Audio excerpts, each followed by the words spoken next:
दोस्तों, जब हम अपने खुशहाल घर की चारदीवारी में तसल्ली की चिटकनी लगाकर सोते हैं तो ये भूल जाते हैं कि हमारी हंसती खेलती जीती जागती दुनिया के बाहर भी कोई दुनिया है। दर्द की दुनिया, तकलीफ की दुनिया, मुश्किल की दुनिया। अपने ही देश, अपने ही मुल्क, अपनी सरजमी पर बेबस, बेकार, बेकस लोगों की दुनिया। जी हाँ, मैं जिक्र कर रहा हूं अपने कश्मीरी भाइयों का, जो कश्मीर से मिलिटेंसी के डर और दहशत की वजह से यहाँ आ चुके हैं, बिखर चुके हैं। हमें उनकी बिखरी हुई जिंदगी को समेटना है, संवारना है, सजाना है। आज फिर अपना नगर याद आया, फिर हमें मौत का डर याद आया। नाव कागज की जब कहीं देखी, वो शिकारा, वो शहर याद आया। क्यों चला आया छोड़कर वादी, मेरा शोलों में था घर याद आया। बर्फ में आग लगाने वाले, तू मुझे शाम और सहर याद आया। फूल सी वादी, चांद से चेहरा, किसने घोला है जहर याद आया। किसने घोला है जहर याद आया। किसने घोला है जहर याद आया। सबसे पहले मुलाकात कीजिए दुर्गा देवी जी से। दुर्गा जी, आप वहाँ कहाँ रहती थी कश्मीर में? डिस्ट्रिक्ट बारामूला। बारामूला में। हाँ। क्या काम करते थे आप लोग, आपके पति? हम जमींदारी करते हैं अपने गांव।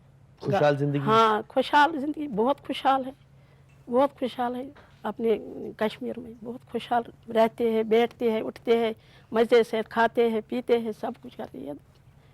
फिर क्या हुआ ऐसा कि आपको अपना फिर घर? क्या हुआ, मिल्टन ने बगाई बोलते हैं ये कश्मीर पाकिस्तान बन जाए, आप निकलो यहाँ से। 5 रिश्तेदार हमने मारा, उसको मारा। फिर हम डर गए तो हम निकल गए। पहले तो मेरी बहन का लड़का पटवारी है, वो उधर क्या नाम नहीं है, क्या करना, हंदवारा से रहते हैं वो तो बेचारा उसको फांसी दिया तो लटकाया। तो दूसरा मेरी नंद का लड़का है, बड़गाम से काम करते हैं वो, ये प्रमोशन हो गई। फिर मिल्टन ने उसको ये लगाया बिजली करंट।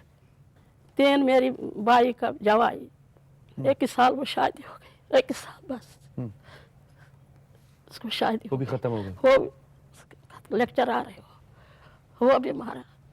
1 साल बिल्कुल क्या मानो, वो भी मारा। फिर हम मेरी गुरुबाई लड़का वो भी ख़त्म किया। और मेरी मसेरे भाई वो भी डायरेक्टर फूड सप्लाई का। तो 5 लोग आपकी फैमिली के मारे गए। फूड सप्लाई का डायरेक्टर है वो, उसको वो भी मारा। बिल्कुल यंग है बेचारा, उसको 2 बच्चे 1 बेटी। उसके बाद हम कहाँ बैठेंगे, उधर उधर चिट्ठी डाला खिड़की से, भागो पंडितो भागो, पंडिता यहाँ रखो, पंडितो भागो, पंडिता यहाँ रखो।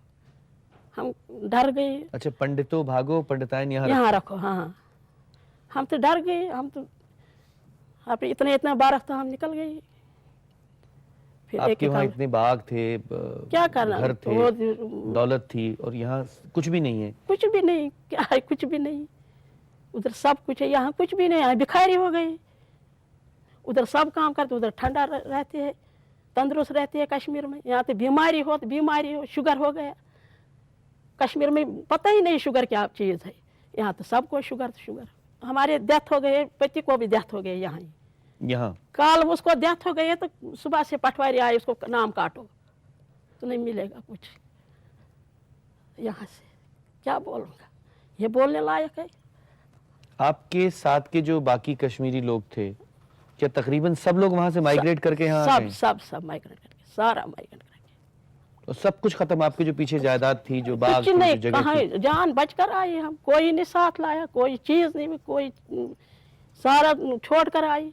किसी मिलिटेंट से आपका आमना सामना भी हुआ, रूबरू भी आपने देखा किसी मिलिटेंट ने जब आपके घर में, या आपको, या आपने देखा हो उसको? हाँ, हमने देखा, आमने सामने। एक लड़का बैठी माँ की तरफ, हम सब बैठी। मिलिटेंट आई, उसने पकड़ा बाजू, चलो बाहर निकाला, गोली लगाए, मारा। वहीं आपके सामने? आपने सामने। मान लीजिए आपको सरकार एक आश्वासन देती है कि अगर आप लौट कर वापस चले जाएंगे तो आप की देखभाल भी करेंगे और सिक्योरिटी भी देखेंगे और आपको संभालेंगे, तो क्या आप जाने को तैयार हैं? अगर ठीक कश्मीर हो जाएगा तो हम जाएगा, अपने वतन है, जन्मभूमि भूमि है, वो क्यों नहीं जाएगा? जब तक ठीक हो जाएगा, न तो गोली लेकर आएगा मारेगा, क्या फायदा जाना है? जाना नहीं है। दोस्तों अब हम बात करेंगे लच्छी राम जी से। मैंने भी आपके कैंप्स देखे हैं, उनको परखा है। तो एक एक कमरे में आप 20-20, 25-25 लोग रह रहे हैं, तो आपके क्या हालात हैं? आप भी क्या ऐसे ही किसी कैंप में रह रहे हैं? एक साल तो मुझे जगह ही नहीं मिली। तो कहाँ रहते थे आप? वहीं कैंप में ही था, लेकिन जगह ही नहीं थी। कहीं दाएं बैठना पड़ता, कहीं बाएं, कहीं उधर, कहीं किसी के धक्के खाने पड़े। फिर जगह मिली तो वो भी अच्छी नहीं है, और गर्मी से सड़ रहे हैं।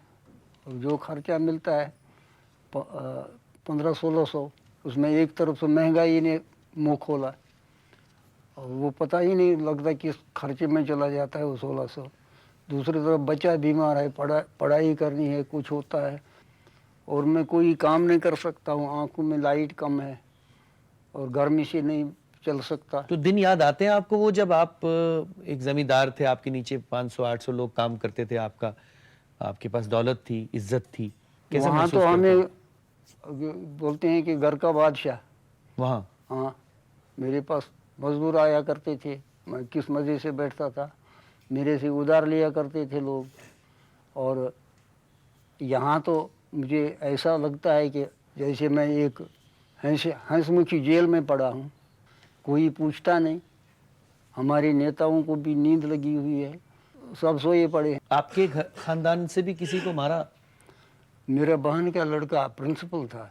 अच्छा। हाँ, उसको मार डाला। जवान था, कोई 30-32 साल का। 3 बच्चे हैं उसके, औरत तो मुंडी हो गई उसकी। और भी हम साथ वाले मारे गए। हमारा एक अच्छा लीडर था अमरचंद नाम से, उसको वो गिदड़ की मौत बना दी उसको। कैसे? और रात में आए उसके, क्या अग्रवादी, पहले वो काले खा नाम से था कोई, उसको मार डाला। दूसरा कंठराम नाम से था, उसको मार डाला। फिर टिकलाल टिपलू के ऊपर हाथ डाला। वो नीलकंठ कोई जज था, उसके ऊपर थानेदार मार डाले। जी। फूड कंट्रोल का वो डायरेक्टर। तो आप दहशत खाकर वहां से भागे? दहशत खाकर एकदम से निकल गए।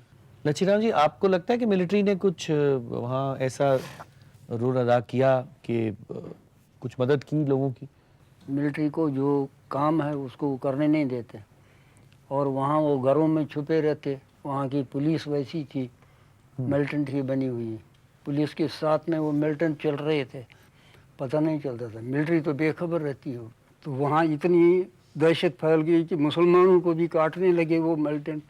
अब आप जिस भी हाल में रह रहे हैं, आपको लगता है कि वहाँ से बेहतर है?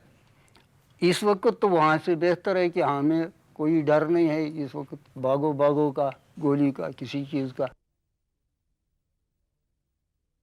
दोस्तों, हमारे बीच सीनियर बीजेपी के लीडर और एमपी मलकानी साहब बैठे। आइए उनसे भी मुलाकात करें। मलकानी साहब, आपको पता होगा कि जब LK आडवाणी साहब होम मिनिस्टर बने थे, तो बहुत से लोगों का कहना था कि साहब सरदार पटेल बन गए।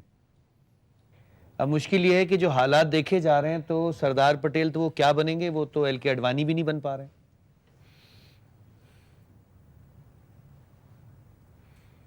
यानी कोई स्थिति है, उसको जितना हो सकता है संभाल रहे हैं। पहले जो रेफ्यूजी फैमिलीज़ है उनको पहले 1000 रुपये मिलता था, बाद में 1500 हुए। बीजेपी गवर्नमेंट आई तो उन्होंने 2500 किया। ठीक है, 2500 भी कम है इस ज़माने के लिए, वो अलग चीज़ है। लेकिन उनके बहुत और प्रॉब्लम्स हैं। उनके स्कूल कॉलेज जो हैं वो एफिलिएटेड हैं कश्मीर यूनिवर्सिटी के साथ, उसका इलाज होना चाहिए, क्योंकि वहाँ एग्ज़ाम ही नहीं हो रहे। और जो लड़के पास भी करते हैं उनको नौकरी नहीं मिलती। अब ये जो स्टेट राज्य सरकार है उसको भी करना है। राज्य सरकार जो है वो तो अपने जो उनके मंत्री हैं उन्हें ही नहीं बचा पा रही मलकानी साहब, उन्हें सरेआम मार दिया जाता है, खुलेआम। तो बताइए, जब वो अपने मंत्रियों को नहीं समझा पाते, सुलझा पाते अपनी मुश्किलों को, तो वो इन लोगों की मुश्किलों को क्या सुलझाएंगे? यानी कोशिश पूरी होनी चाहिए कि इनकी एजुकेशन ठीक हो, हेल्थ वो ठीक हो, और या तो उनको दोबारा वहाँ बसाएं, सिक्योरिटी जोन्स बनाएं शहरों में, अलग अलग इलाकों में। कौन बनाएगा मलकानी साहब? तो आप यानी सरकार जो है केंद्र में है। सुनिए, केंद्र सब कुछ नहीं होता है, राज्य भी होता है, पब्लिक भी होती है। कोशिश होनी चाहिए कि वहाँ सिक्योरिटी जोन्स बन सकते हैं क्या, वहाँ इनको रखना चाहिए। अगर उसको मिल नहीं है तो इनको कॉम्पेंसेशन देना चाहिए।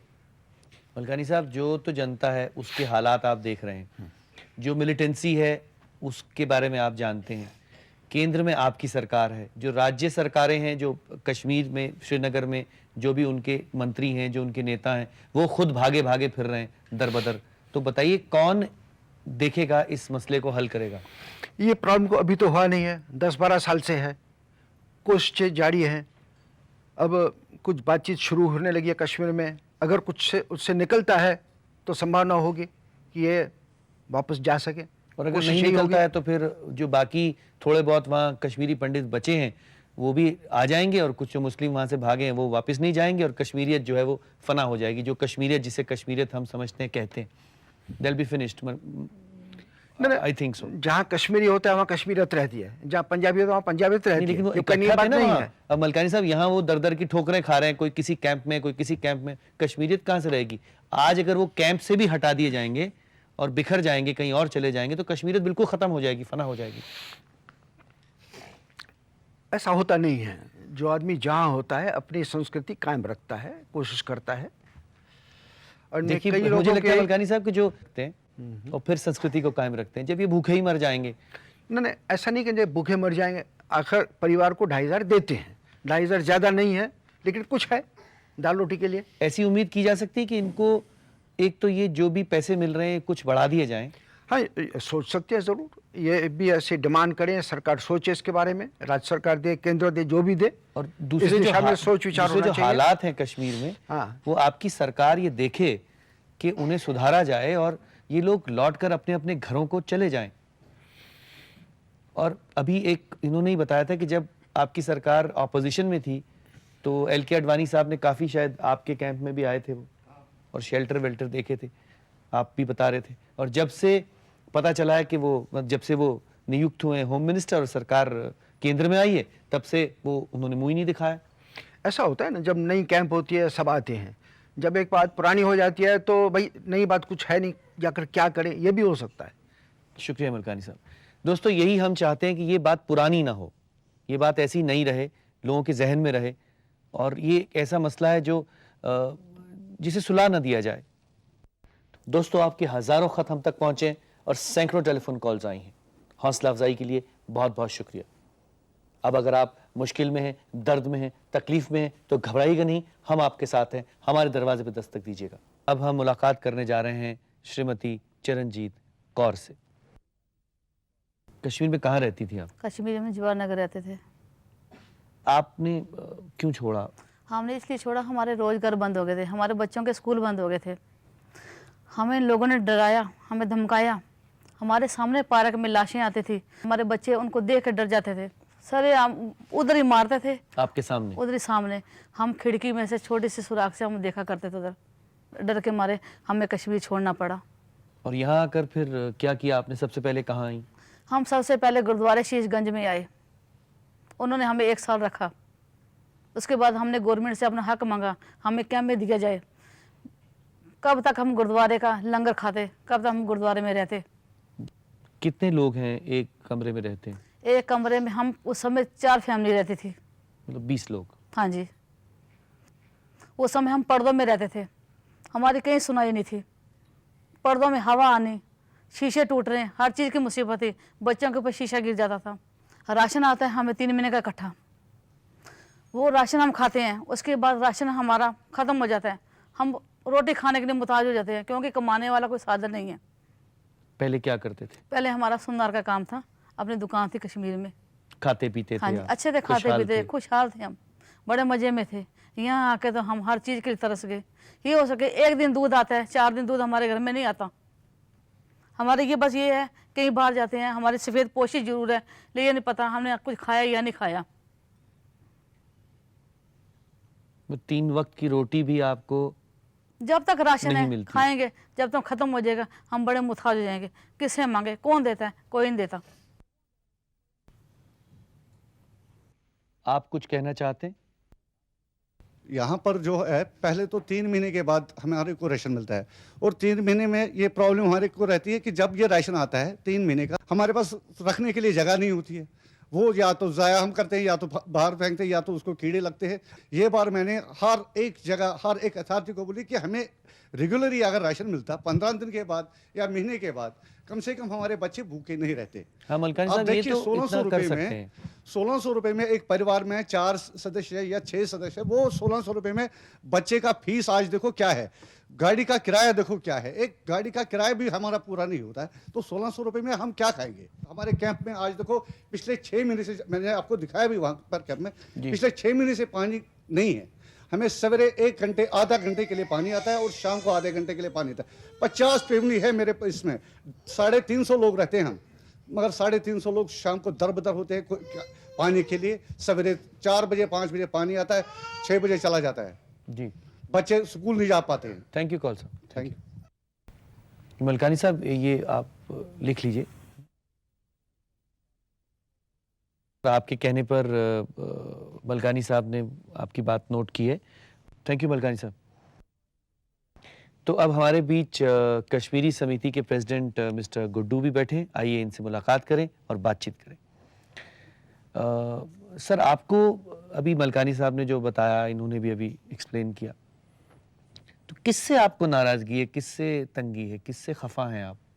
मैं आपको और आपके माध्यम से सबको कहना चाहता हूं कि हम माइग्रेंट्स नहीं हैं जी, हमें वहां से ज़बरदस्ती निकाला गया। We are displaced persons. जी, ऑलमोस्ट 20,000 फैमिलीज आई उस टाइम जो रजिस्टर्ड हैं, उनमें से सिर्फ 3,000 के करीब ये रिलीफ ले रहे हैं। ये आप दिमाग में से निकाल दीजिए कि सबको मिलता है, ऐसा कुछ नहीं है जी। और उसमें भी कैंप में सिर्फ 250 फैमिलियाँ रहती हैं, और जितने भी कैंप्स में जो 250 फैमिलियाँ रहती भी हैं, उनको भी जो अगर 2400 रुपये मिलते हैं, उनमें से 800 रुपये कटते हैं राशन के। तो आप खुद ही अंदाज़ा लगा लीजिए कि क्या स्थिति है। शहर में मेरे ख्याल में अगर एक छोटे से जगह भी जाएंगे, एक कमरे का सेट भी 2000 रुपये में नहीं मिलता है। मेडिकल कुछ फैसिलिटीज हैं आपको? अभी कोई सैनिटेशन नहीं है, जो कि हमने 10 बार इनको कहा था कि जैसे मेरे भाई ने कहा कि पानी का व्यवस्था नहीं है। इतना ही नहीं कि हमने कोशिश की कि हर एक कम से कम प्राइवेसी तो हो कैंप में। कैंप में ये है कि एक बड़े हॉल में अगर 8 फैमिलियाँ रहती हैं या 4 फैमिलियाँ रहती हैं, वहाँ बहू भी है, लड़की भी है, लड़का भी है, सब। इससे हमारे यहाँ एक सोशल प्रॉब्लम खड़ी होगी। बेशक। सोशल प्रॉब्लम ये खड़ी होगी कि हमारी कम्युनिटी में डेथ रेट बहुत बढ़ गई और बर्थ रेट बहुत कम हो गया, ऑलमोस्ट 0। जी। उसके अलावा कि जो वातावरण है, वातावरण ये है कि लड़के किसी अच्छे स्कूल में जा नहीं सकते हैं क्योंकि पैसा नहीं है, और हम चाहते हैं कि हमारी सबसे बड़ी प्रायोरिटी है कि हम भूखे रहेंगे लेकिन अपने बच्चों को पढ़ाएंगे जरूर। Thank you very much. दोस्तों, अब आप किसी तरह की मुश्किल में, तकलीफ में, दर्द में तो घबराइएगा नहीं, हमारे दरवाजे पे दस्तक दीजिएगा, हम आपके साथ हैं। आइए मुलाकात करते हैं सलीम किदवाई साहब से। किदवाई साहब, ज़्यादातर जो यहाँ लोग हैं वो कश्मीरी पंडित हैं। I think you are the only Muslim जो इस महफिल में इस वक्त आए हैं, और आप भी वहाँ से डर के भागे। जी, मैं एक हिंदुस्तानी मुसलमान हूँ और मुझे इस पर फ़ख्र है। कश्मीर मुझे छोड़ना पड़ा, जो वहाँ का माहौल था, जो वहाँ का दहशतगर्दी थी, उसके नतीजे में मुझे छोड़ना पड़ा। लेकिन फिर भी मुझे उम्मीद थी कि कुछ अरसे के बाद मैं वापस जाऊँगा। लेकिन मेरे अज़ीज़ दोस्त और मेहरबान प्रोफेसर मुशीरुल हक़, जो वाइस चांसलर थे वहाँ कश्मीर यूनिवर्सिटी के, और मेरी तरह हिंदुस्तानी मुसलमान थे, उनको जिस तरह से अगवा किया गया और उसके बाद जिस वहशियाना और बेदर्दाना तरीके से कत्ल किया गया, उसके बाद मेरा कश्मीर से तबीयत खट्टी हो गई और मैंने जाने का इरादा छोड़ दिया। और फिर हालात भी इस तरह बिगड़ते गए कि जाने का कोई सवाल ही नहीं था। और मैं क्या, जो और लोग वहाँ रुके हुए थे मेरी तरह के, जो और यूनिवर्सिटी में, मैं कश्मीर यूनिवर्सिटी में 10 साल से पढ़ा रहा था, तो मेरे और साथी जो थे बाहर के मुसलमान जिनको कहा जाता है, और वो भी सब एक एक करके बाहर आ गए। लेकिन मैं यहाँ और ये अर्ज़ कर दूं कि जो कश्मीर की प्रॉब्लम जो है वो इतनी मल्टी डायमेंशनल और कॉम्प्लिकेटेड है कि उसको आप बिल्कुल कम्युनल बना के अगर आप पेश करेंगे तो मैं समझता हूँ कि ये हकीकत नहीं होगी। बेशक। मेरा खुद का एक्सपीरियंस है कि जब मुझे निकले हुए वहाँ 1 साल हुआ था, फिर मैं जवाहरलाल नेहरू यूनिवर्सिटी से एफिलिएटेड था, तो एक एक्सटर्नल अफेयर्स मिनिस्ट्री के एक बहुत टॉप के ऑफिशियल वहाँ पर आए हुए थे लेक्चर देने के लिए। उनसे मेरा तारुफ कराया गया और जब ये कहा गया कि ये कश्मीर से डिस्प्लेस टीचर हैं तो उन्होंने मेरा 2 बार नाम पूछा और इस बात पर सख्त हैरत की कि साहब एक मुसलमान भी वहाँ से बाहर निकला हुआ है। यानी उन्हें यकीन ही नहीं आ रहा था, जबकि वो एक इतनी जिम्मेदार ओहदे पर थे और उनको इस बात का इल्म होना चाहिए था। और मैं यहाँ ये भी अर्ज़ कर दूँ कि गवर्नमेंट का एटीट्यूड जो है, चूँकि मेरा ताल्लुक़ तालीम से है जी, तो हमारी जो प्रॉब्लम्स हैं, हमारी जो मुश्किलात हैं, हमारे कैरियर जो हैं रुइन हो गए हैं 10 सालों से, उसमें चाहे वो कश्मीरी पंडित हो या कश्मीरी मुसलमान हो या बाहर का मुसलमान हो, उनके बारे में हुकूमत को कोई परवाह नहीं है।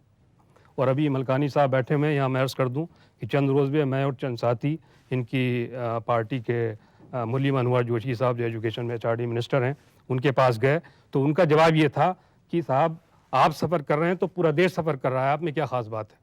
इस तरह बात करके उन्होंने हमको डिसमिस कर दिया। जी। ये अप्रोच है, ये इनडिफरेंट एटीट्यूड है। लेकिन अब आपको ऐसा नहीं लगता कि जो वहाँ का मुसलमान है, जो वहाँ पीछे रह गया, तो बीच में सैंडविच्ड है, क्योंकि एक तरफ तो मिलिटेंसी है और दूसरी तरफ सख्त आर्मी है, राइट? You are right. तो वो वहाँ इस वक्त इतनी मुश्किल में है कि वो हर सू चाहता है कि वो इस पोजीशन से, जहाँ उसे जिस बंधन में बांध दिया गया है, उससे निकल जाए और निकल नहीं पा रहा है। मैं आपके इससे इत्तेफाक करता हूँ, ऐसे मुझे भी ऐसा ही लगता है। अब हम बात करेंगे सीनियर जर्नलिस्ट जवाहर कौल साहब से। कौल साहब, काफ़ी अरसे से, जब से वहाँ मिलिटेंसी बढ़ी है, मुझे नहीं लगता कि कोई सीनियर जर्नलिस्ट वहाँ पहुँचा है हालात का मुआयना करने के लिए या हालात को समझने के लिए या वहाँ के लोगों से हाथ मिलाने के लिए। एम आई राइट? किसी ने इतनी कोशिश नहीं की कि उन हालात को, उस मामले को पूरी तरह से समझने की। आपने क्यों नहीं की? मैंने की, लेकिन मेरी इतनी कोशिश जो आपने कहा, इसका मतलब कम हुई ना आपकी तरफ से कोशिश?